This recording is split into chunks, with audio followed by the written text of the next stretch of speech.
নমস্কার বন্ধুরা, আজ আমি চলে এসেছি দিল্লির ঐতিহাসিক এবং বিখ্যাত স্থাপত্য কুতুব মিনার দেখতে।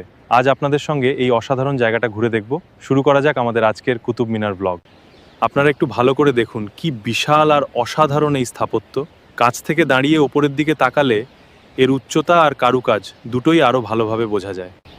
এখানে দাঁড়ালেই ইতিহাসের সেই অসাধারণ আবহটা অনুভব করা যায়। এই অভিজ্ঞতাটা আপনাদের সাথে ভাগ করে নিতে পেরে আমার খুব ভালো লাগছে। প্রথমবার এখানে এলে চারপাশের ঐতিহাসিক পরিবেশটা সত্যিই চোখে পড়ার মতো। চারদিকে পুরনো স্থাপত্য, অসাধারণ কারুকাজ আর ইতিহাসের নানা নিদর্শন।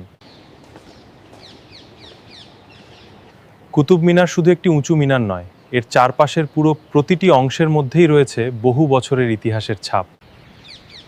দিল্লিতে ইতিহাস, স্থাপত্য আর ভ্রমণ এই তিনটাকে একসঙ্গে উপভোগ করতে চাইলে কুতুব মিনার অবশ্যই দেখার মতো একটি জায়গা। আজকের কুতুব মিনার ব্লগ এখানেই শেষ করছি। আশা করি এই ঐতিহাসিক জায়গাটা ঘুরে দেখতে আপনাদের ভালো লেগেছে। আবার দেখা হবে নতুন এক ব্লগে। ভালো থাকুন, সুস্থ থাকুন। নমস্কার।